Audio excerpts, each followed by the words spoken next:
आगे का समय मैं बैलेंस ईयर जी को देना चाहूँगा। परमेश्वर के वचन से मैं परमेश्वर के दास का ताली बजाकर स्वागत करेंगे।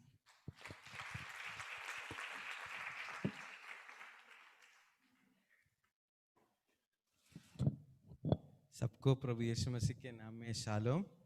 आप लोगों के साथ फिर से एक और बार संगति करने के लिए परमेश्वर मुझे मौका दिया, इसके लिए मैं परमेश्वर को धन्यवाद देता हूँ। और हम लोग एक और दिन इसी तरह हम लोग एकत्रित होके आराधना कर पाए, इसके लिए भी मैं परमेश्वर को धन्यवाद देता हूँ। पिछले 2 हफ्तों से हम लोग रोमियो का अध्याय का अध्ययन कर रहे थे। आज उसको मैं नहीं करूँगा, थोड़ा सा हट के कुछ और बात को हम सीखेंगे। और वैसे मुझे भी इंटरेस्ट क्या है कि कोई भी छोटा खंड है उसको पढ़ के उसको समझाना, वो मुझे अच्छा लगता है। पर जब पिछले संडे जब मैं इधर था, पास्टर ने बोला कि संडे मैसेज देना है, तो तब से मैं सोच रहा था कि क्या चर्च में मैसेज दे दूं। जब प्रार्थना कर रहा था तो एक ऐसे इंसिडेंट हुआ कि सेलिन एक फैमिली काउंसलिंग से रिलेटेड एक सेशन अटेंड कर रही थी। तो उसमें फैमिली काउंसलिंग का सेशन था उस दिन वो पास्टर जो फैमिली काउंसलिंग के बारे में सिखा रहे थे, वो काफ़ी कुछ बताया। और उसके बाद उन्होंने ये बताया कि कभी आप लोगों ने इसी तरह का बातों में चर्च में मैसेज सुना है? आप इसी तरह के बातों से चर्च में मैसेज दीजिए। वो बात मेरे दिल से गया नहीं। परमेश्वर उस दिन मेरे से बहुत स्ट्रांगली बोला है। तो आज का मेरा विषय है मसीही विवाह, क्रिश्चियन मैरिज। तो ये जो टॉपिक है मेरे लिए भी बहुत आसान नहीं है समझाने के लिए, क्योंकि हमारे चर्च में ऐसे लोग हैं बहुत सालों से विवाहित लोग हैं। सो उन लोगों के कंपैरिजन में मैं बहुत छोटा हूँ, पर परमेश्वर ने बोला है तो मैं ना नहीं कर पाया। और तैयारी में भी परमेश्वर मदद किया। मैं यही समझता हूँ कि हमारे कलीसिया के लिए भी ज़रूरत है, इसलिए परमेश्वर मैंने मन में डाला होगा, तो इसलिए इस बात को बता रहा हूँ। तो पहले से ही मैं एक डिस्क्लेमर दे रहा हूँ कि मैं ये बताने के लिए एक सही व्यक्ति नहीं, क्योंकि बहुत उम्र में बहुत छोटा हूँ और सुनने वाले में मेरे से भी ज़्यादा जो शादी का जो जीवन बिता चुके हैं बहुत सारे लोग, इधर भी आप लोग में से बहुत छोटा हूँ। पर परमेश्वर के वचन में जो सत्य है वो छोटे के लिए भी बड़े के लिए सबके लिए भी सेम है। तो उसी भरोसा के साथ मैं आगे बढ़ूंगा। आगे जाने के पहले एक छोटा सा प्रार्थना करेंगे। प्यारे पिता, इस सुंदर समय के लिए हम आपको धन्यवाद देते हैं। प्रभु, आपका वचन आप हमें दिया है, जो संदेश आप हमें देना चाहते हैं प्रभु, उसको हम समझ सके और अपने जीवन में इन बातों को लागू करने में आप मदद करिए। छोटी सी प्रार्थना प्रभु यीशु मसीह के नाम से मांगते हैं, सुनिए और ग्रहण करिए। आमीन।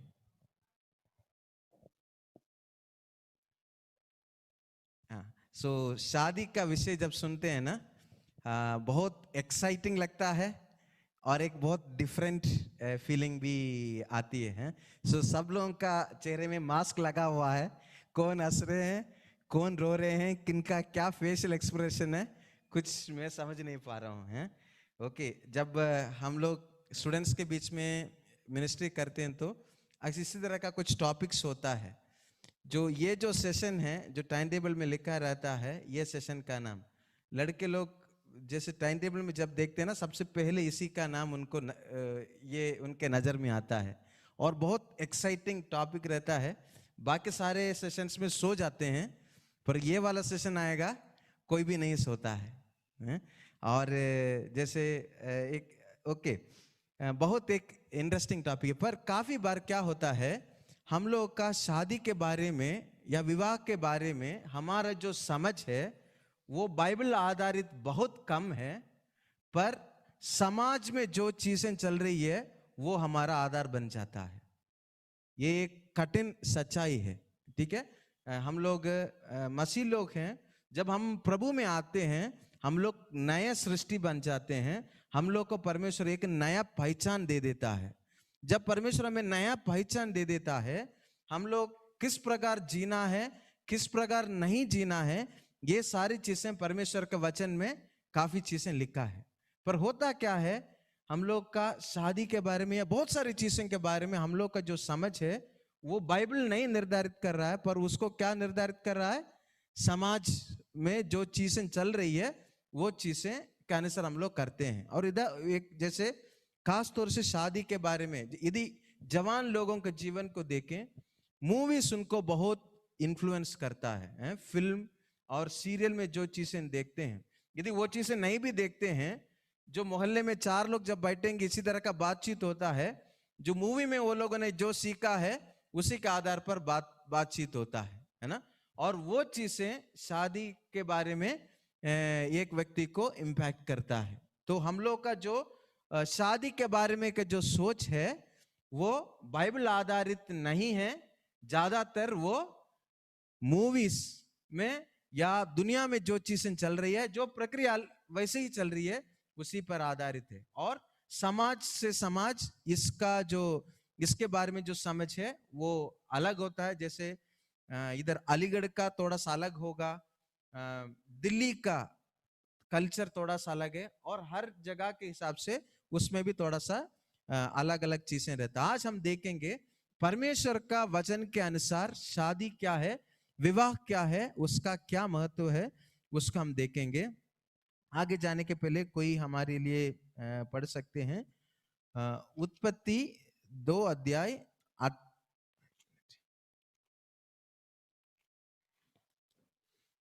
उत्पत्ति 2 अध्याय हम लोग निकालेंगे। उसका 22 पद से लेके 22 मिनट, 18 पद से लेके 25 पद तक कोई पढ़ दीजिएगा।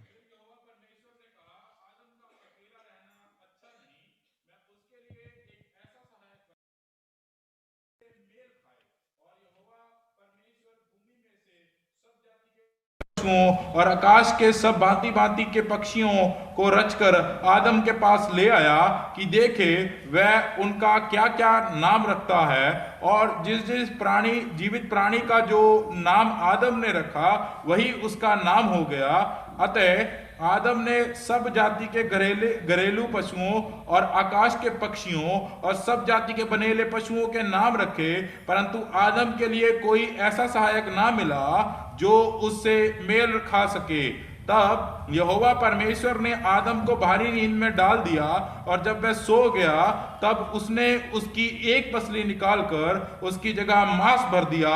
और यहोवा परमेश्वर ने उस पसली को जो आदम में से निकली थी स्त्री बना दिया और उसको आदम के पास ले आया।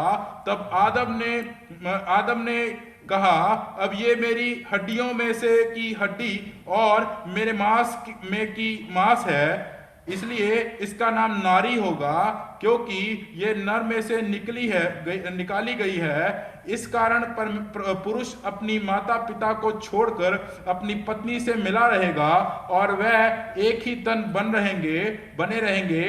आदम और उसकी पत्नी दोनों नंगे थे पर लज्जाते ना थे। थैंक यू पास्टर पढ़ने के लिए।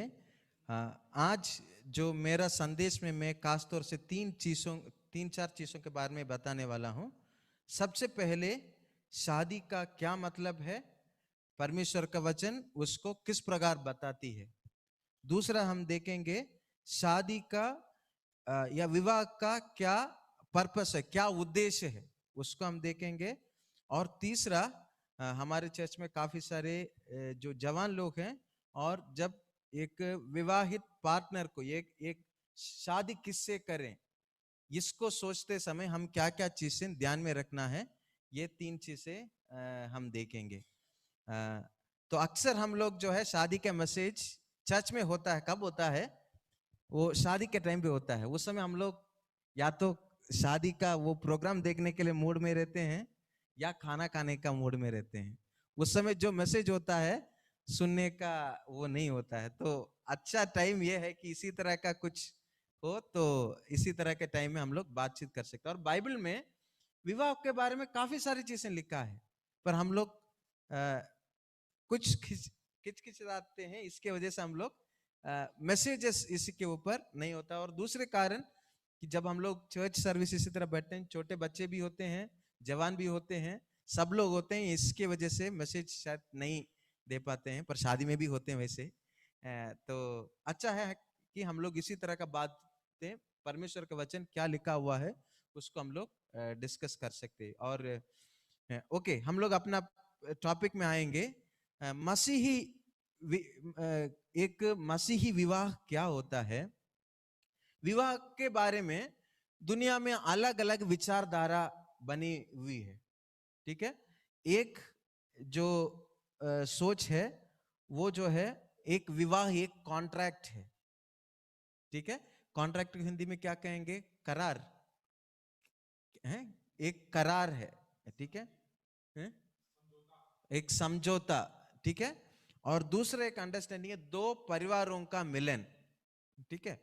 और जैसे पर बाइबल का जो अंडरस्टैंडिंग है वो एक वाचा है, एक कवनेंट है। इंग्लिश में कवनेंट शब्द इस्तेमाल करते हैं, वाचा है। करार से क्या है कि और ये तो जो थोड़ा सा ट्रेडिशनल फैमिली में, और लूज मॉरल्स जो टीवी वगैरह में दिखाते क्या है, यूज एंड थ्रो वाला सिस्टम, ठीक है। शादी के बारे में दुनिया में इसी तरह का अलग अलग ही होता है, पर बाइबल का अंडरस्टैंडिंग वो एक वाचा है, वो परमेश्वर का नाम में किया जाता है, ठीक है। और अब लोग हम आएंगे एक एक करके। जब शादी शब्द सुनते हैं काफी सारी चीज हमारे दिमाग में आता है। एक उस दिन में जो जो प्रोग्राम होता है वो, दूसरा वो एक उसमें बहुत सारे रस्म होते हैं, ठीक है, वो हमारे दिमाग में आ जाता है। और शादी में नाचते हैं, गाते हैं, खुशी मनाते हैं, वो एक आनंद करते हैं, ये एक चीज होता है। और सबसे उससे भी और एक चीज है, दो लोग एक साथ जीने के लिए एक निर्णय लेते हैं, ठीक है। सो सारे चीजें हैं, पर आज मैं जो बात करूंगा वो जो मेन बात है, परमेश्वर किस प्रकार शादी को देखता है उसमें हम लोग देखेंगे। सो शादी के बारे में काफी सारे स्टेटमेंट्स लोग बोलते हैं, वो सब आप लोग सोच सकते हैं, पर मैं एक स्टेटमेंट, जॉर्ज मिलर ने एक स्टेटमेंट इस प्रकार कहा, Christian marriage does not trap anyone, it gives us wings. यानी कि मसीह शादी किसी को ट्रैप को क्या बोलेंगे, हाँ, किसी को फंसाएगा नहीं, पर विंग्स देता है, पंगे देते हैं और ज्यादा उड़ने के लिए, ठीक है। एक सच्ची मसीह विवाह को यदि हम लोग देखेंगे तो इसी तरह देख सकते हैं। बाकी काफी सारे चीजें देखते हैं। मसीह विवाह एक व्यक्ति को कैद नहीं करेगा, पर क्या देगा? पंगे देंगे, है ना। विंग्स को पंगे बोलते हैं ना, हाँ, पंख, परमेश्वर पंख देते हैं। ये मसीह विवाह यानी कि परमेश्वर के द्वारा निर्धारित एक इंस्टीट्यूशन है, वो एक मसीह के द्वारा वो नियुक्त किया गया है। और किस लिए नियुक्त किया गया है? परमेश्वर का काम को आगे बढ़ाने के लिए, ठीक है। हम लोग जब शादी के बारे में जब हम लोग सुनते हैं, हम लोग का उसका डेफिनेशन क्या है, उसका परिभाषा क्या है? परमेश्वर के द्वारा नियुक्त किया गया एक चीज है जिसके द्वारा परमेश्वर का काम आगे बढ़ जाता है। ये शादी का बाइबल का व्याख्या है। बाइबल के हिसाब से इसको हम लोग ये स्टेटमेंट इसी तरह आपको बाइबल में नहीं मिलेगा, पर मैंने अपने शब्दों में इस बात को बताया। सबसे पहली बात, जैसे शादी का शुरुआत किसने किया है, इसी पद में हम लोग देखते हैं। सबसे पहले इस बात को हम लोग समझें, शादी जो है या विवाह परमेश्वर के द्वारा नियुक्त किया गया है। किसके द्वारा नियुक्त किया गया है? परमेश्वर के द्वारा, ठीक है। और दो लोग एक साथ रहने के लिए हम ही लोग एक रीति रिवाज करते हैं या हम लोग कुछ अरेंजमेंट्स करते हैं, वो नहीं है। शादी का जो शुरुआत है, परमेश्वर ही इसका इनिशिएटर है, परमेश्वर ही इसका जो शुरुआत करने वाला परमेश्वर है। तो इसलिए हम इस विवाह को लाइटली नहीं ले सकते, जैसे मन मर्जी इसको नहीं ले सकते। और दूसरी बात, शादी के बारे में बाइबल में जब हम लोग देखते हैं, बहुत ही उसमें बहुत गंभीरता से इसको लिया गया है। हम लोग का समाज में भी इसको बहुत गंभीरता से लेते हैं। जैसे हम लोग के वहां पे एक स्टेटमेंट बोलते हैं, शादी जो है हजारों साल का फसल है करके बोलते हैं, और अपना अपना इसमें भी बोलते हैं। पर उससे भी ज्यादा जब हम लोग मसीह विवाह के बारे में आते हैं, प्रभु परमेश्वर का दृष्टिकोण से उसको हम लोग देख पाते हैं। ये सारी चीजें का इसका शुरुआत करना, उसको चलाने वाला वो किस बात को दर्शाता है, वो सारी चीजें परमेश्वर है। तो इसलिए बहुत गंभीर तरीके से हम इस बात को हम लोग को देना बहुत जरूरी है। और शादी यदि परमेश्वर आज मरियम लोगों ने एक गाना गाया, कौन सा गाना गाया था आप लोग? प्यार से रिलेटेड एक गाना गाया था ना, लास्ट के पहले, हाँ, इंतजार है करके हैं। उसका बोल क्या क्या था फर्स्ट शुरुआत में? तुझसे ही प्यार है और तुम्हारा आने का इंतजार है करके ना। वो एक हिसाब से देखेंगे परमेश्वर के लिए एक लव सॉन्ग गाने के जैसे है, एक प्यार का गाना गाने के जैसा है। कलीसिया और परमेश्वर के साथ का रिश्ता को बताने के लिए परमेश्वर कोई और चिन्ह को इस्तेमाल नहीं किया, उन्होंने शादी का चिन्ह को इस्तेमाल किया। सिर्फ इधर नहीं, पुराने नियम में इसके लिए बहुत सारे उसके लिए उदाहरण है। मसीह और इस्राएल, मसीह परमेश्वर और हम दोनों के साथ का रिश्ता को बताने के लिए परमेश्वर एक तुलना को इस्तेमाल करता है। किस चीज का तुलना को इस्तेमाल करता है? शादी का तुलना को परमेश्वर इस्तेमाल करता है। तो यदि वो कुछ आसान चीज होती या आम बात होती, परमेश्वर इतना गंभीर बात के लिए, परमेश्वर का और मनुष्य का संबंध को बताने के लिए ये शादी का चिन्ह नहीं इस्तेमाल करता। तो इसलिए शादी के चीज को बहुत गंभीरता से हमें लेना बहुत जरूरी है। ओके, अब हम लोगों ने देखा कि विवाह को अलग अलग दृष्टिकोण क्या क्या है, हमने देखा। अलग अलग लोग अलग अलग सोच रखते हैं। दो परिवार का मिलन हाँ होता है। उससे भी बड़ा एक चीज है, शादी क्या है? एक वाचा है। सब लोग बोलिए, वाचा है। वाचा शब्द, वाचा का और सरल हिंदी शब्द है क्या? वही अर्थ के साथ आने वाला शब्द मुझे नहीं मालूम है ना। वो वायदा से भी ज्यादा है, वो वायदा भी नहीं है, उससे भी ज्यादा है। और इस वायदे को भी बताने के लिए जब इफिसियों का अध्याय 5 अध्याय में जब हम लोग पढ़ते हैं, 22 पद से लेके 33 पद में एक परिवार के बारे में बताते हैं। और वहां पे जिस तरह मसीह का और कलीसिया का संबंध है, और उसी तरह परिवार के अंदर संबंध होना है करके हम लोग देख सकते हैं। और उसमें जो मसीह, हम लोग, परमेश्वर जो है हम लोग के साथ एक वाचा किया है। उद्धार के लिए परमेश्वर हमें एक वाचा किया है। उस वाचा किसके द्वारा हुआ मालूम है? और जब भी वाचा होता है वहां पे बलि, जैसे कास वाचा को पुराने नियम में जब देखते हैं, वहां पे बलि का चिन्ह हम लोग को नजर आता है। और प्रभु यीशु मसीह कलीसिया के साथ अपना वाचा किस प्रकार बांधा? अपना लहू से बांधा। तो वो बहुत एक स्ट्रांग चीज है, वो आसान तरीके से करने वाला एक चीज नहीं है, बहुत एक स्ट्रांग कॉन्सेप्ट है। और जब वाचा जो है उसको कभी तोड़ा नहीं जा सकता है। और इधर भी जब हम लोग का मसीह शादी होता है, उसमें प्रभु यीशु मसीह के परमेश्वर के नाम पे, पिता पुत्र पवित्र आत्मा के नाम पे वाचा किया जाता है, बहुत गंभीर तरीके से। मैं कुछ दिन पहले एक हमारा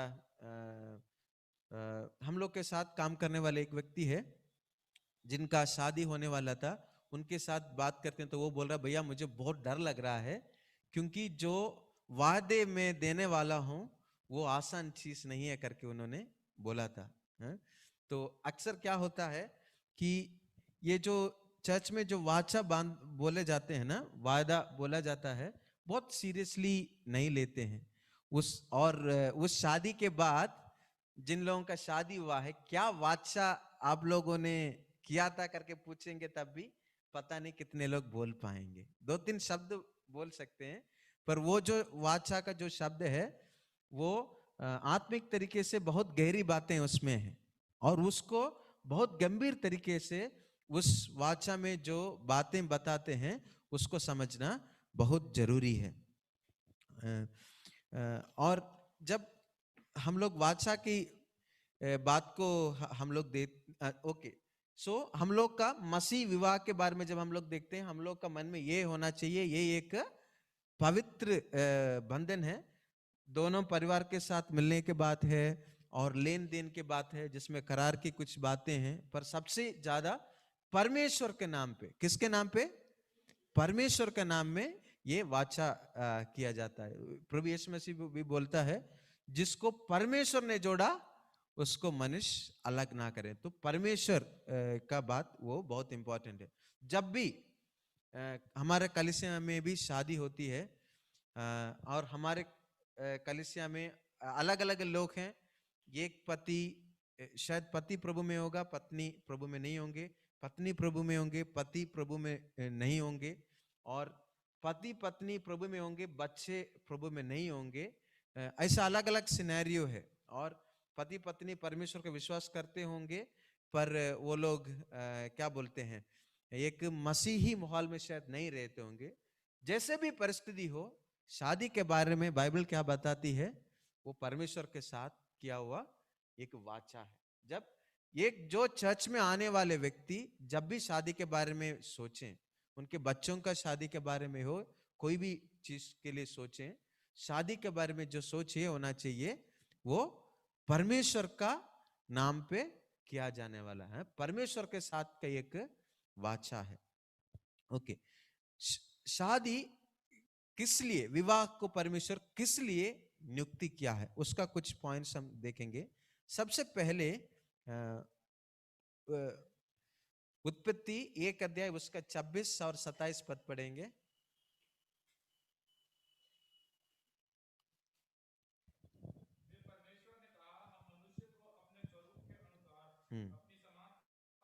और वह समुद्र की मछलियों और आकाश के पक्षियों और घरेलू पशुओं और सारी पृथ्वी पर और सब रेंगने वाले जंतुओं पर जो पृथ्वी पर रेंगते हैं अधिकार करे।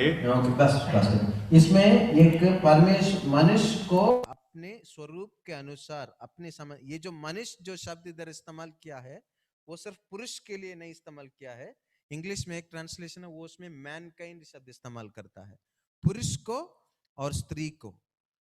पति पत्नी मिलकर किसका ये करना है, परमेश्वर को रिफ्लेक्ट करना है, परमेश्वर को प्रतिफलित करना है ना? प्रतिफलित सही शब्द है ना?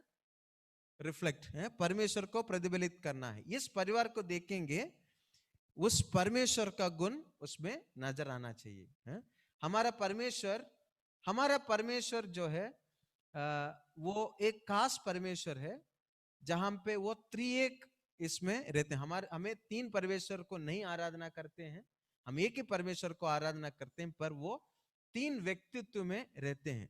ये परमेश्वर का, और वो किस प्रकार वो तीनों एक अद्भुत तरीके से एक दूसरे के साथ मिलकर काम करते हैं, वो एक विवाह के लिए एक अच्छा एक नमूना है। हम परमेश्वर से सीखते हैं, हम शादी के अंदर हम लोग किस प्रकार हम लोग काम करते हैं, फंक्शन करते हैं। उस परमेश्वर का उस गुण को हमारे जीवन में प्रतिफलित होना। ये जो इसमें जो इमेज का शब्द इस्तेमाल किया है, उसको हिंदी में क्या शब्द है इमेज के लिए? स्वरूप। हाँ, ये स्वरूप शब्द का क्या अर्थ है? जैसे मान लीजिएगा एक राजा है, ठीक है, राजा का नाम हम लोग दे देंगे अकबर, ठीक। अकबर राजा, वो है राजा दिल्ली का, वो राजा अलीगढ़ को कब्जा कर लेते हैं और उनको दिखाना है ये जो जगह भी उस अकबर राजा का शासन में है। इसलिए अकबर राजा क्या करता है, एक मूर्ति को इधर लगा देता है, और उस मूर्ति को देखेंगे तो लोगों को समझ में आएगा, अच्छा ये उस अकबर राजा का जगह है करके, है ना। तो ये तो इसी तरह हम लोगों को देखेंगे परमेश्वर का गुण क्या है वो नजर आना चाहिए, हैं? ये कलीसिया का भी ये जो उम्मीद है, साथ ही साथ एक परिवार से भी परमेश्वर को ये उम्मीद है, ठीक है। शादी का पर्पस ये है, देखिए जब हम लोग दुनिया में हम लोग जब देखेंगे शादी के बारे में, क्यों शादी करते हैं, अलग अलग चीजें लोग बोल सकते होंगे, बोलते हैं, ठीक है। जैसे कि कुछ लोग शादी करते हैं, माँ बहुत बीमार है, वही देखना है, तो इसलिए एक व्यक्ति चाहिए, ठीक है। और उसके बाद क्या बोलते हैं, बहुत अकेले महसूस कर रहा हूँ, वो भी उसका एक पार्ट है, बट वो उसको बोलते हैं। फिर उसके बाद जो है काम करने के लिए बहुत दिक्कत होती है, इसलिए शादी करते हैं करके बोलते हैं। बहुत अलग अलग रीजन है, पर हम लोग का शादी में उनको एक फोकस करके जाने के लिए एक पर्पस नहीं दिया गया है, पर हम लोग को एक पर्पस है, पति पति मिलकर परमेश्वर को प्रतिफलित करना, वो हमारी शादी के उद्देश्य। जब ये उद्देश्य हम लोग के पास है, तब हम लोग अच्छे से हम लोग आगे जा सकते। देन सेकंड 2:18 पढ़ सकते हैं।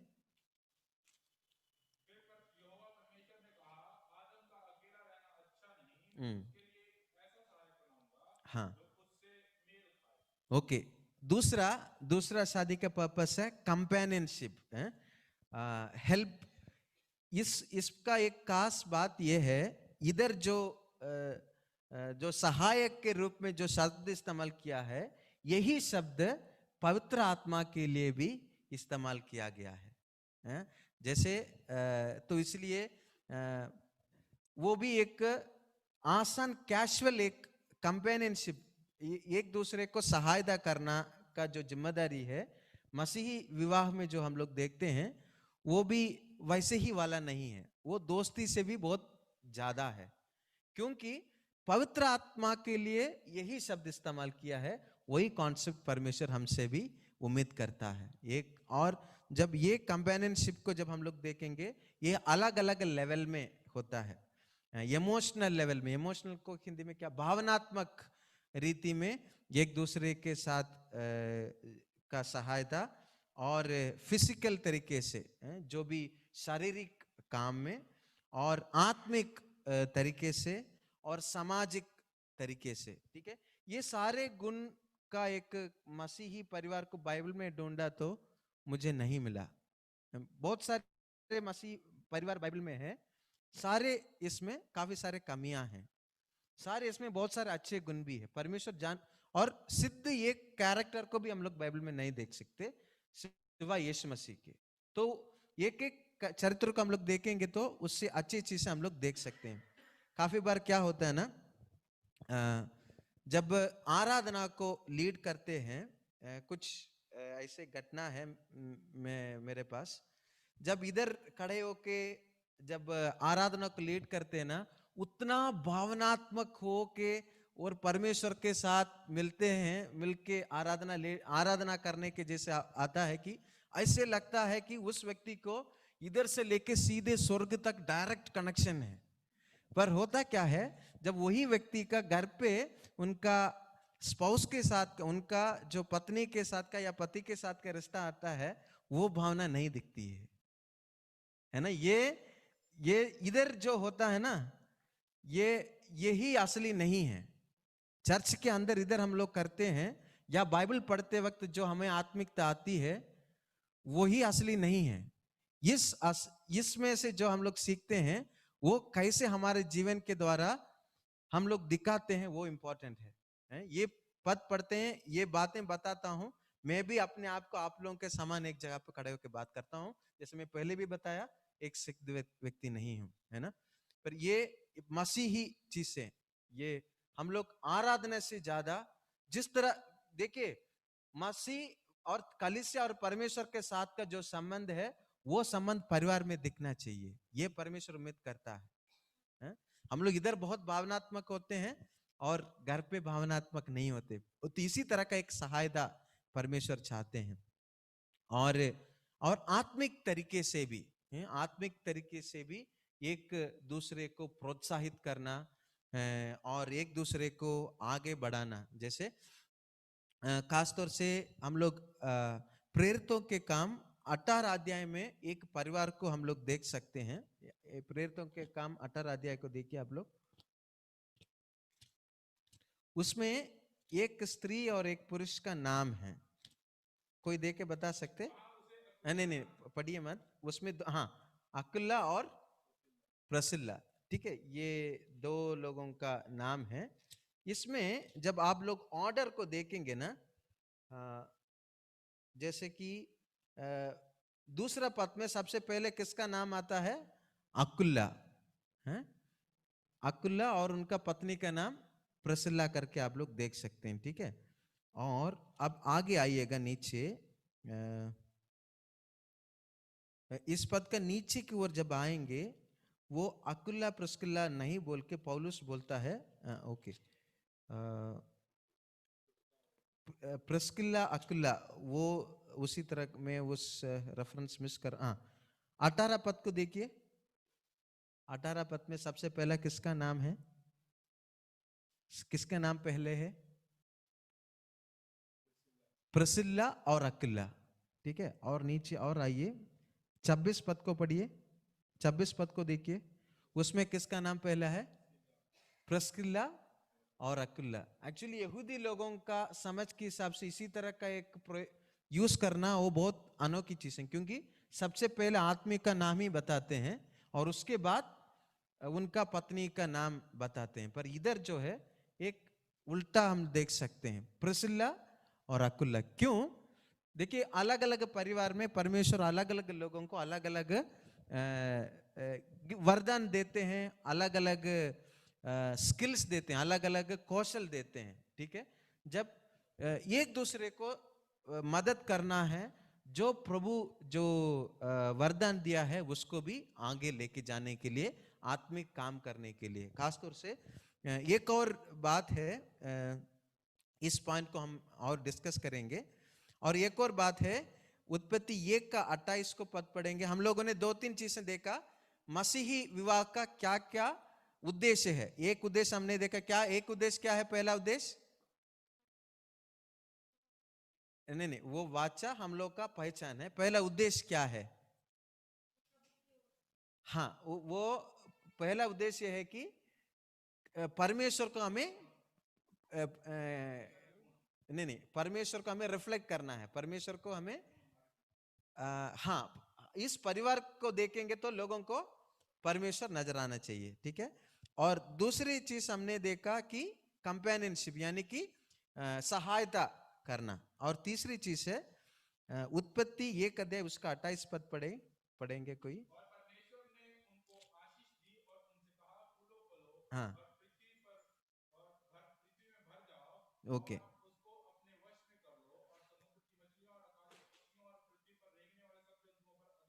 हाँ, ओके। इसमें देखते हैं पृथ्वी पर भर जाना, यानी कि जनरेशन को आगे बढ़ाना, पीढ़ी को आगे बढ़ाना, ठीक है। ये भी एक चीज है। पर एक चीज मैं बोलना चाहूंगा, परमेश्वर मसीही विवाह में पति पत्नी ये जरूरी हिस्सा है, बच्चे जरूरी हिस्सा जरूरी नहीं है। प्रभु कुछ लोगों को आशीषित करेगा, कुछ लोगों को बिना उसका भी परमेश्वर रखता है। मैं काफी लोगों को जानता हूं, ठीक है। और काफी परिवार के बारे में जब हम लोग देखते हैं, ये एक कारण है परिवार में ये प्रॉब्लम होने के लिए। और हमारे भारत के संस्कृति के हिसाब से मतलब मैं एक जगह पे जब सेवकाई कर रहा था, एक लड़का को हम प्रभु में उनको आगे बढ़ा रहे थे। तो उस समय क्या है, उस लड़का का शादी हुआ, पिछले 2 हफ्ते पहले उस लड़के का कॉल मुझे आया और बोला, वो बहुत रोते हुए आके बोला, भैया दूसरा भी मुझे बच्चा हुआ, वो भी लड़की हो गई। अब आप बताइए कि क्या मुझे इंतजार करना है या नहीं। और साथ में और एक और चीज बोला, हमारा पास्टर ने प्रार्थना करके बोला, तुम वेट करो, प्रभु तुम्हें 2 लड़के और देंगे।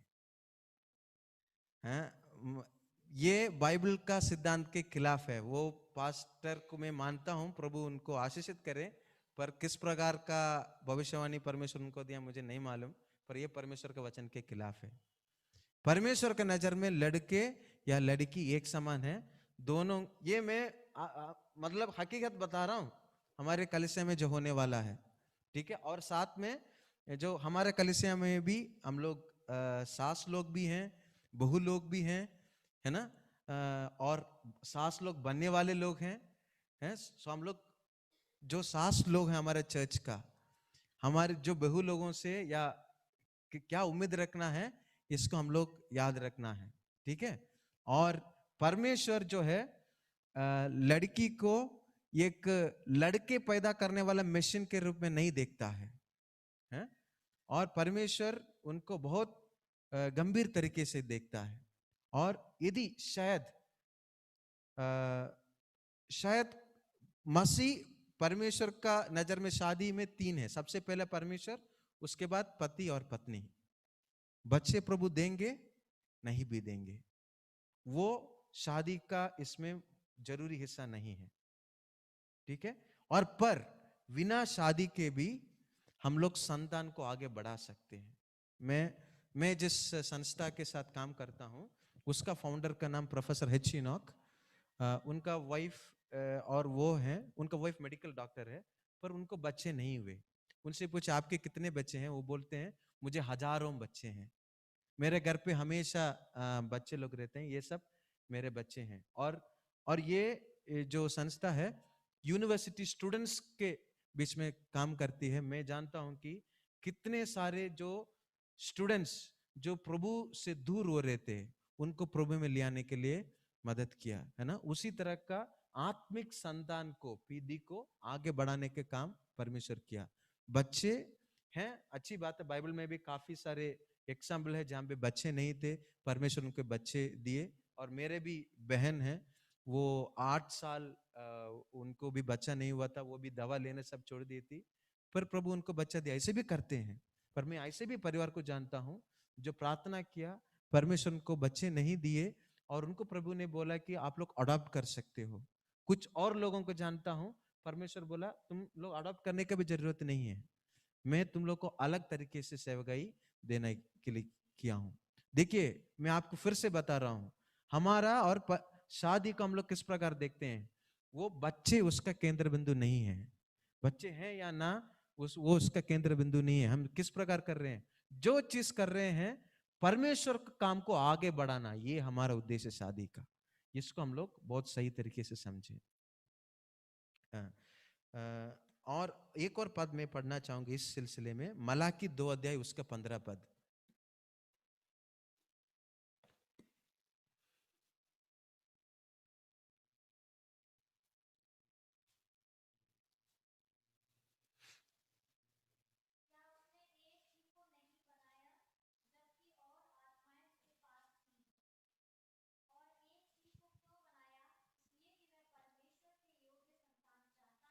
हाँ, परमेश्वर का योग्य संतान, ठीक है।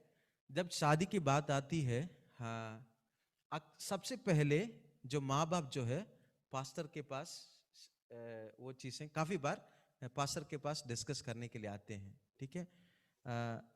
यदि मैं गलत हूं तो पास्टर बाद में करेक्ट कर सकते हैं। चर्च उसी शादी को करा सकता है जहां पे दोनों विश्वासी लोग हैं, ठीक है। यदि विश्वासी नहीं है, मैं हूं, यदि मेरा बेटा का शादी का समय हुआ है या बेटी के शादी का समय हुआ है और वो प्रभु को नहीं जानते या चर्च का नियम के अनुसार वो बपतिस्मा वाला नहीं लिए हैं, चर्च वो शादी नहीं कर सकते।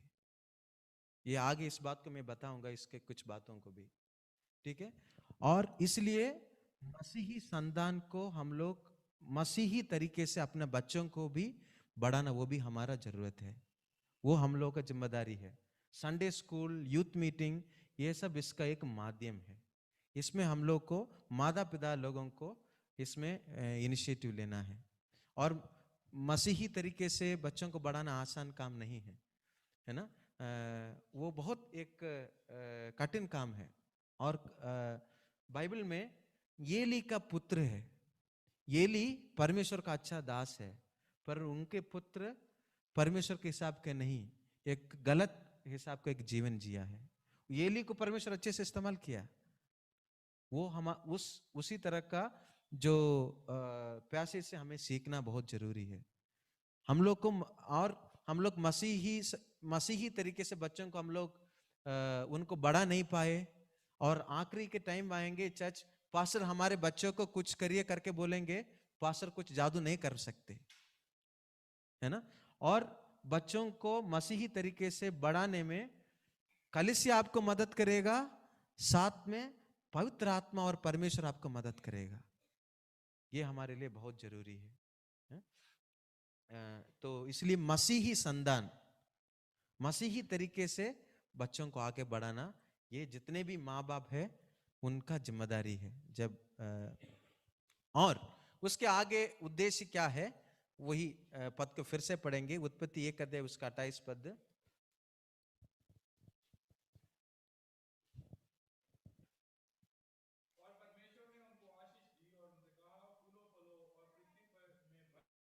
और उसको अपने वश में कर लो, और उसको अपने वश में कर। ठीक है, ये पूरा पृथ्वी पर भर जाना है और उसको अपना वश में करना है। ठीक है, ये परमेश्वर का योजना, इसको आगे बढ़ाना।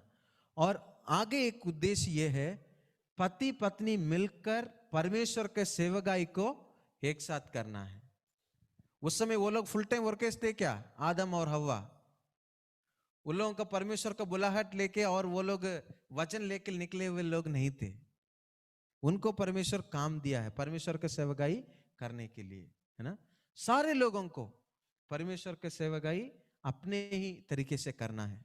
आप यदि पहला शताब्दी के और अलग अलग जगह पे कलीसिया कैसे बढ़ती है, परिवार के द्वारा ही बढ़ता है।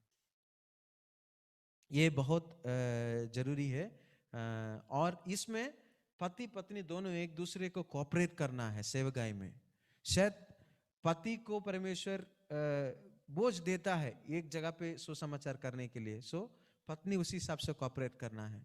और वैसे पत्नी को परमेश्वर बोझ देता है कुछ काम करने के लिए, उसी हिसाब से पति अपने आप को एडजस्ट करना है, कुछ काम मिलके करना है। तो इसी तरह दोनों मिलकर परमेश्वर का सेवकाई करना, ये शादी का एक और मेन चीज है। और समय जा रहा है तो मैं एक और टॉपिक में करना करके सोचा, उसको मैं स्किप करूंगा। अब फिर से मैं बता रहा हूं, हमारा सब अभी तक जो मैंने बात किया उसको मैं फिर से दोहरा रहा हूं। सबसे पहले शादी के बारे में जो बात है उसको हल्के में नहीं लेना है, ये परमेश्वर के नजर में बहुत गंभीर बात है। और दूसरा हमने देखा हमारा और मसीह का जो रिश्ते में जो जो क्या है, वो मसीह विवाह वो एक वाचा है, परमेश्वर के नाम में लिए जाने वाला वाचा है। और मसीह शादी का क्या क्या पर्पस है या क्या क्या उद्देश्य है, वो उसके बारे में बताता हूं। सबसे पहला, परमेश्वर को रिफ्लेक्ट करना, परमेश्वर को क्या करना, रिफ्लेक्ट तो क्या बोलेंगे, प्रतिबिंबित करना। ठीक है, हम इस परिवार को देखेंगे परमेश्वर दिखना चाहिए। दूसरा, एक दूसरे को मदद करने के लिए। और तीसरा, एक आत्मिक पीढ़ी को उत्पन्न करने के लिए, पीढ़ी को उत्पन्न करने के लिए नहीं, आत्मिक पीढ़ी को उत्पन्न करने के लिए। और पति पत्नी मिलकर परमेश्वर उनके लिए जो योजना रखा है, उस परिवार के लिए जो योजना रखा है, उस योजना को आगे बढ़ाने के लिए सबको इसमें भाग है। पति पत्नी मिलकर सेवकाई में करेंगे। और यदि पति अच्छे से सेवकाई नहीं कर पा रही है, कहीं ना कहीं पति और पत्नी में भी कुछ है, तो वो दोनों मिलकर सेवकाई करना है। वर्क लाइफ बैलेंस, काफी सारी चीजें हैं। यदि समय है तो आखिरी, हम लोग का समय काफी हो रहा है, तो अब मैं इस बात में आने वाला हूं, कब हम लोग शादी के बारे में सोचना है बाइबल के हिसाब से। और शादी के लिए जब हम लोग सोचते हैं, किस प्रकार हम लोग शादी का चुनौती हम लोग करना है, उसमें व्यक्ति का क्या जिम्मेदारी है, कलीसिया का क्या जिम्मेदारी है, उसका माँ बाप का क्या जिम्मेदारी है, उसके कुछ बातों को हम लोग देखेंगे। सबसे पहले जब हम लोग अक्सर शादी के, जैसे मैंने आपको पहले भी बताया, शादी के बारे में हमारा जो समझ है, मूवी में जो होता है, सीरियल्स में जो देखते हैं, उससे हम लोग प्रभावित है। दूसरा, हमारे समाज से जैसे है वैसे ही है। जब हम लोग मसीह में, हम लोग नए सृष्टि है, हमारा सोच भी नया होना चाहिए। कुछ चीजें जो हम लोग नहीं देखना है। सबसे पहले अट्रैक्टिव सैलरी, ये ठीक है। अट्रैक्टिव सैलरी यानी कि पैसा देख के शादी के लिए जब हम लोग देखते हैं, ये सबसे पहली बात नहीं है। दूसरा, ब्यूटी, ठीक है, सुंदरता देख के हम लोग को शादी, मसीह के हिसाब से मैं बता रहा हूं, ठीक है। और बाइबल में काफी सारे एग्जाम्पल्स है जहां पे अब्राहम देखा तो अच्छा सुंदर वाला लड़की को देख के शादी किया, वो सारी चीजें हैं, लिखी हुई है, पर वो एक आज्ञा के द्वारा तरह दिया नहीं है। उन्होंने वैसे किया था, वो एक घटना को वर्णन कर रहा है, हम भी वैसे करना करके नहीं है, ठीक है। और वैसे देखेंगे तो अब्राहम जो कुछ किए वो सब हम नहीं करेंगे, नहीं कर भी नहीं पाएंगे, ठीक है। और तीसरा, ये बहुत इंपॉर्टेंट है, ठीक है। हम लोग जब मसीह की शादी के बारे में देखते हैं, और सबको ना, सारे लड़कों को और लड़के के घर वाले को भी, ठीक है, गोरे लड़के पसंद है, गोरे ही लड़के चाहिए, ठीक है। परमेश्वर सबको गोरे नहीं बनाया है, और इसी तरह देखना बाइबल के हिसाब से सही नहीं है। जब कोई भी हो, ठीक है, तो इसी तरह ये खासतौर से ये जो है हर जगह पे देखता हूं मैं। हम लोग जब स्टूडेंट्स के बारे में बात करते हैं, स्टूडेंट्स के पेरेंट्स से बात करते हैं, हम लोग काफी हमने इसको फेस किया है। और आज हम लोग के चर्च में जवान लोग भी हैं, और जवान लोगों का माता पिता भी है। आप लोग इस बात को याद रखिए, ठीक है। और ओके, और क्या क्या चीजें में हमें ध्यान देना है। सबसे पहली बात, एक विश्वासी होना चाहिए। कौन होना चाहिए? विश्वासी, ठीक है। बिल्ली और चूहा एक जगह पे सही रह सकते हैं? हैं? बिल्कुल नहीं, है ना। उसी तरह जो मसीह को मानने वाले लोग हैं और जो नहीं मानने वाले, वो इसी तरह नहीं हो सकता। और मसीह शादी का उद्देश्य में ये नहीं लिखा है, दूसरे लोगों को प्रभु में ले आने का जरिया सुसमाचार करके नहीं लिखा है, ठीक है। हम किसी को शादी करेंगे, उनको प्रभु में ले आएंगे, वो हो सकता है, नहीं भी हो सकता है, ठीक है, पर बाइबल उस बात को नहीं बताती है, ठीक है। हम एक विश्वासी के साथ शादी करना है। यदि हम लोग इस चर्च का इधर रूल देखें, वो पास्टर यदि बेहतर बता सकता है, डुबकी का बपतिस्मा लिया हुआ व्यक्ति होना चाहिए, और कलीसिया में निरंतर एक सही गवाही रखने वाला व्यक्ति होना चाहिए। और क्या क्या चीज़ें नहीं मालूम, वो चर्च में पास्टर्स बात में कभी एक दिन डिस्क्राइब कर सकते हैं। जो चीज़ें मुझे याद है मैं उस बात को बताता हूँ। एक सबसे पहले विश्वासी। दूसरा, आमोस 3 अध्याय उसका 3 पद पढ़ सकते हैं कोई?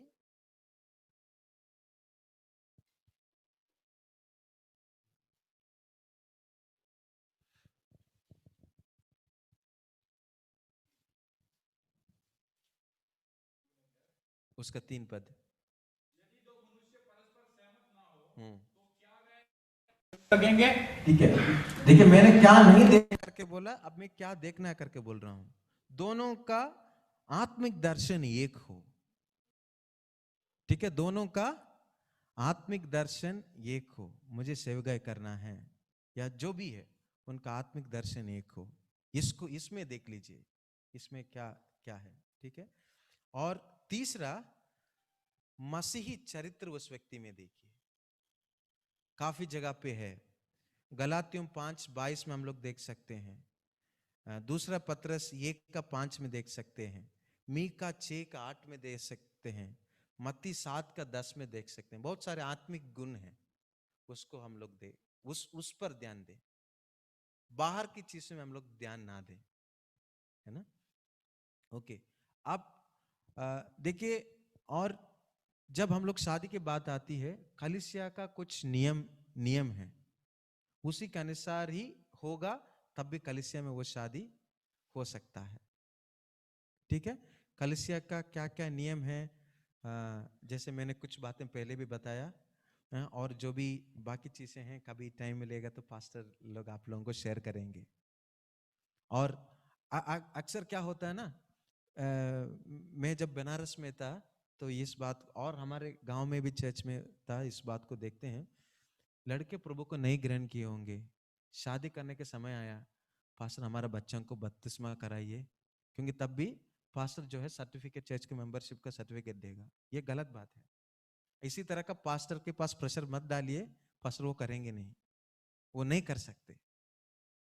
ठीक है, बपतिस्मा शादी के लिए, एक नाम के लिए करने वाली चीज नहीं है, हैं? और इसी तरह का जो रूल्स में, और सिर्फ ये नहीं है, पास्टर हमारे लिए कुछ करिए ना। हमारे जो भारत के संस्कृति में जुगाड़ में बहुत विश्वास करता है, शादी में भी हम लोग काफी सारे जुगाड़ करने के लिए कोशिश करते हैं, वो नहीं होगा।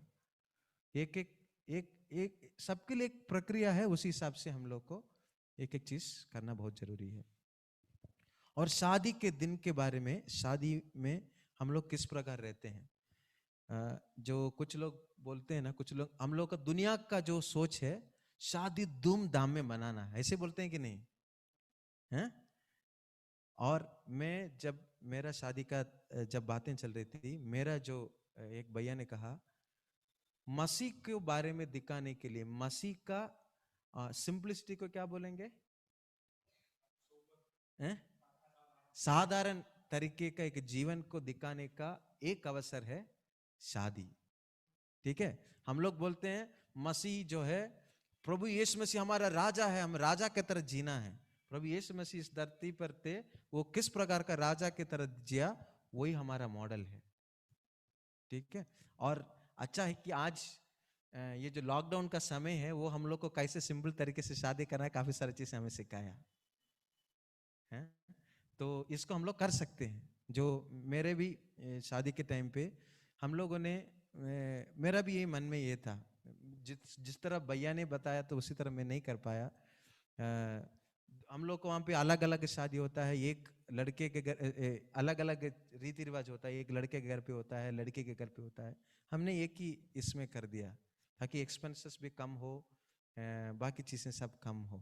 ठीक है, और जितना सिंपल तरीके से आप कर सकते, उतना सिंपल तरीके से आप करने के लिए कोशिश करिए, क्योंकि मसीह का इस दुनिया, क्योंकि आप जितने भी अच्छे करेंगे उसमें भी कमी निकालने वाले लोग आपको मिलेंगे। ठीक है, और वैसे ही हम लोग करेंगे तो कमी निकालेंगे तो कोई बात नहीं, पर अच्छे करेंगे तब भी निकालेंगे।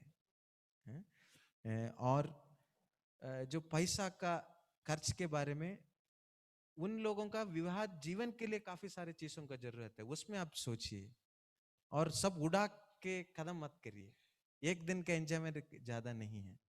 ठीक है, और उस दिन का जो पहनावा कल्चरली रेलेवेंट होना चाहिए। बाइबल में जिस तरह शादी होता है, बहुत धूमधाम से हुआ है, बहुत सारी चीजें हैं। ठीक है, और इब्रानी बाइबल का जो शादी जितने भी है, वो इब्रानी पृष्ठभूमि के हिसाब से हुआ है। और जब हम लोग शादी करते हैं, इधर के लिए जो डिसेंट है, ठीक है, जो हम लोग का कपड़ा डिसेंट होना चाहिए, और कल्चरली रिलेवेंट होना चाहिए। ठीक है, यूजुअली हम लोग इधर गाउन पहनते हैं, अच्छी बात है, पर मेरा एक दूसरा एक सोच है,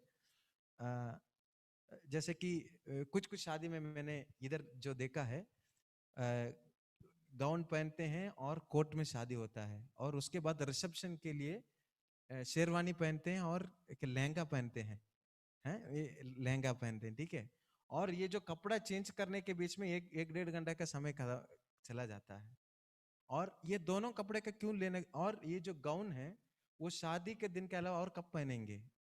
इतना रुपए स्पेंड करके आपने लिया। देखिए, जैसे मैंने आपको बताया, हमारा उद्देश्य है मसीह के लिए उस पर हम लोग का सेवकाई एक साथ लेके करने के लिए। ठीक, मैं ऐसे ये एक है, ठीक है। ये ऑफ कोर्स आप लोगों को एक एक व्यक्ति के पसंद है, मैं ये नहीं कह रहा हूँ कि आप लोग गाउन मत पहनिए, मैं एक विचार मैं आपको बता रहा हूँ, ठीक है। और शादी के कपड़े के लिए इतना 1000 रुपए खर्च करते हैं, ऐसे मत करिए।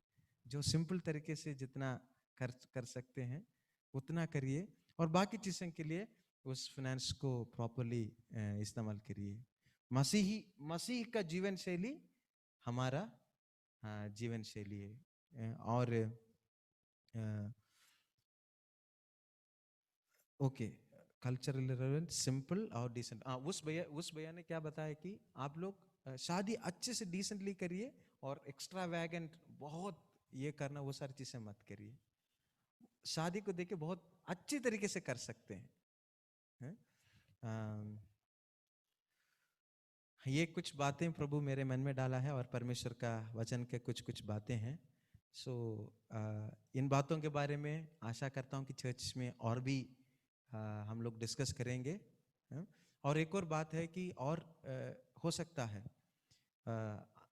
जो शादी के टाइम के पहले जो लड़का जिनका शादी हो रहा है या लड़की जिनकी शादी हो रहा है, छोटा सा एक ओरिएंटेशन हो तो अच्छा है, जिसमें काफ़ी सारी चीज़ें उनको बता दिया जाता है कि शादी के बारे में क्या है, और इन लॉ रिलेशन से बहुत सारी चीज़ें हैं। और ख़ास तौर से उन लोगों के में हम लोग के पास जब अलग अलग जगह पे स्टूडेंट्स के घर पे जाते हैं, ख़ास तौर से लड़की लोगों गर्ल स्टूडेंट्स के घर जाते हैं, उनका पेरेंट्स बोलते हैं भैया हमारे लिए रिश्ता लेके आइए, ठीक है। और ख़ास तौर से उन परिवार के बारे में बात कर रहा हूँ जो मसीह परिवार से नहीं आते, जो हिंदू पृष्ठभूमि से आते हैं, ठीक है।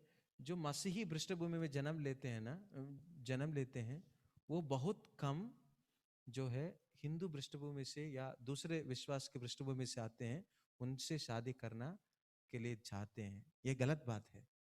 ये भी हम लोग बोलते हैं सुसमाचार सुनाना है, और प्रभु के बारे में बहुत सारे लोगों को सुनाना है, सबको परमेश्वर के पास लेके आना है, पर शादी के समय आएंगे सुसमाचार तो सुनाएंगे नहीं, अपने बेटे को हम देंगे नहीं। ऐसा वाला सिस्टम नहीं होना चाहिए हमारे कलीसिया में। कोई भी कास्ट या कौन सा बैकग्राउंड, इसको भी हम लोग नहीं देखना है। और ये कलीसिया के लिए एक बहुत गंभीर विषय है। और फ्राइडे का फास्टिंग प्रेयर होता है, खासतौर से हमारे चर्च में जो गर्ल्स और बॉयज जिनका शादी के एज है उनके लिए प्रार्थना कर सकते हैं। बहुत स्पेसिफिक तरीके से हमारे कलीसिया इसके लिए करना है। और जो जवान लोग हैं, शादी के लिए पहले से प्रेयर करिए। जो आपका मन में जो शादी के बारे में जो एक्सपेक्टेशन है उसको बुक में लिखिए और उसके लिए प्रेयर करिए। क्यों लिखना मालूम है? उसको पूरा आंसर उसी तरह परमेश्वर लड़की देंगे करके नहीं है। आपका मन को परमेश्वर प्रार्थना करते करते ठीक कर देगा, उसके सारे पॉइंट को आप काट देंगे जैसे टाइम चले जाएगा। प्रार्थना करिए। काफ़ी जैसे मुझे सिखाया जब मैं अपना बीए ग्रेजुएशन कर रहा था, शादी के लिए प्रार्थना करना करके सिखाया था, उस समय से मैं प्रार्थना कर रहा था। और एक और बात है, शादी के बारे में जब जाते हैं, और लड़की एक शो पीस नहीं है दुकान में जाके अरे ये वाला कपड़ा अच्छा है, ये वाला कपड़ा अच्छा है, ऐसे नहीं है। जब तक आपको कंफर्म नहीं है चीज़ों के लिए उसी तरह का मत जाइए। बहुत सारे लोगों का बहुत हर्ट फीलिंग्स होता है। ये चीज़ें बहुत सारी चीज़ें, यदि कोई आता है, यदि कोई शादी के प्रपोजल से, मैं ये बोलता हूँ सबसे पहले आप लोग देखो कि आपको सही लग रहा है, आपका विजन दोनों सेम है, दोनों विश्वासी है, उसके बाद मैं फोटो तक देता हूँ, उसके पहले फोटो तक मैं नहीं देता हूँ। सारी चीज़ें हैं, हाँ उसके बाद भी कहीं ना कहीं होता है, वो हमारे हाथ से अलग है, बट देन हम लोग अपने हिसाब से बहुत केयरफुल लेना है। शादी की इस प्रक्रिया में भी हमें किसी को हर्ट नहीं करना है, हम लोग बहुत केयरफुली एक एक चीज़ को हम लोग लेके चलना है। और इन बातों से प्रभु हमें आशीषित करें। चाहे आज वो वाला एक मैसेज नहीं था कि आज आप लोग प्रभु यीशु मसीह पर विश्वास करेंगे आपका पूरा बीमारी ठीक हो जाएगा, आपका परिवार का पूरा समस्या ठीक हो जाएगा, वैसे नहीं है। पर ये भी बातें हमारे कलीसिया के लिए जरूरी है, क्योंकि परमेश्वर की व्यवस्था में काफी सारी चीजें दिया हुआ है। इस बात को याद रखिए, हमारे मसीह में जो विवाह होता है उसका जो वो किस प्रकार होना है, वो दुनिया में जो चलती है उसके हिसाब से नहीं है। आप लोग के मन में भी क्या सोच रहे होंगे कि अरे ये क्या बोल रहे हैं, बट इस बात को फिर से मैं आपको बता रहा हूं, मसीही जीवन के लिए, मसीह विवाह के लिए हमारा आधार ये परमेश्वर का वचन है। इसमें जो लिखा है वही हमारा सिद्धांत है, इसी के अनुसार ही हम चल सकते। दुनिया में जिस भी तरह का सोच हो वो हम लोग नहीं उसको अलाउ कर सकते। हम सब अपना आंखों को बंद करें।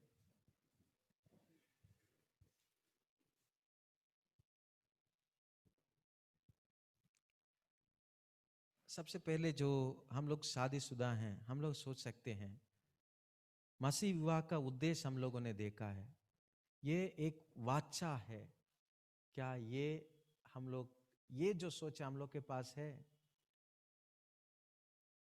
परमेश्वर का स्वरूप को हमारे इस विवाहिक जीवन के द्वारा दिखाना है, क्या हमारे जीवन से हो रहा है?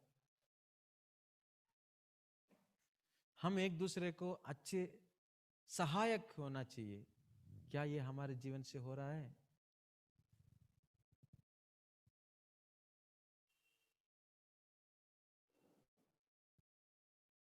और पति पत्नी एक दूसरे के साथ मिलकर सेवकाई करना है, इसमें पति एडजस्ट करना है, पति अपने आप को, और पत्नी भी एडजस्ट करना है, हम कैसे हैं इस बात को सोच सकते हैं। और जो माता पिता जो बच्चों के लिए शादी के लिए दुआ कर रहे हैं, आप शादी को लेके जिस कौन सा लड़का चाहिए कौन सा लड़की चाहिए करके आपका मन में क्या विचार है, वो मसीह के आधार पर है या दुनिया में जो सोच चल रही है उसी के हिसाब से है? जो स्टूडेंट जो जवान है, जिनका शादी का उम्र है, आप लोग अपना जीवन को सोच सकते हैं, आपका शादी का एक्सपेक्टेशन क्या है?